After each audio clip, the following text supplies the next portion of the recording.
Okay, loto na nga. Hello guys, kung manluto ta karon og maha. Una gata sa lubi, sunod gibutangan ako og asukal, gibutangan og gatas, condensed, pagkahuman gibutangan ako og maay. Simple lang ang pagkaluto guys, dili na siya luto nga daghan og rikado. Kung unsa lang ang naa sa balay mura ko ang giluto. Ang gata ana libre lang kay na may sariling lubi na asa tungod. So karon luto na siya. Ako na siya gi ukay-ukay. Ina na siya ukay-ukayan. Halo kay obi ukay-ukay.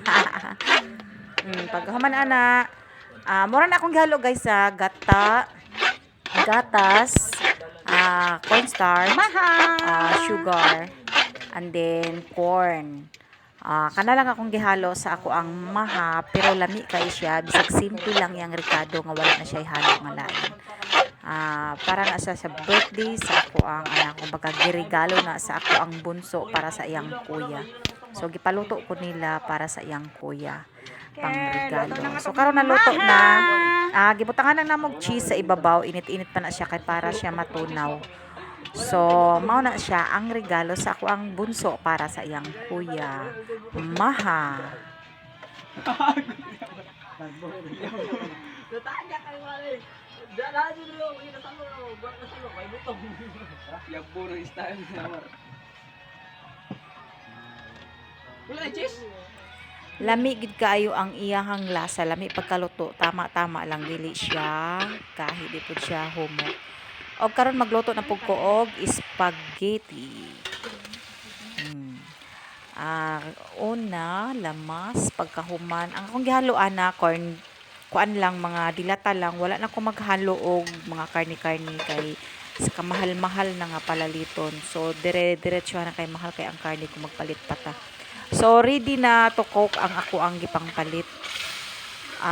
Corn beef, then sauce, and then sausage sauce.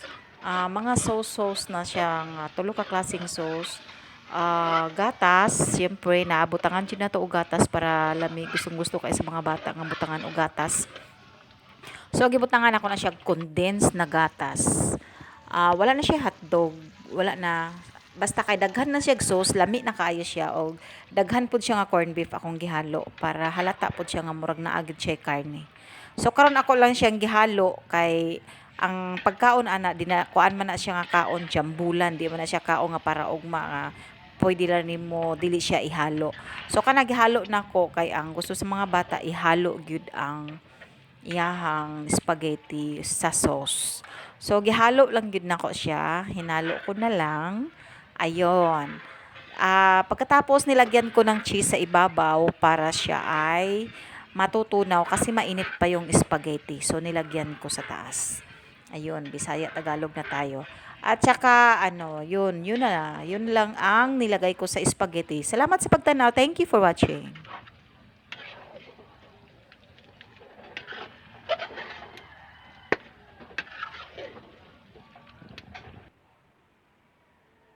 Dirot niyo ma? Kay joke na. True.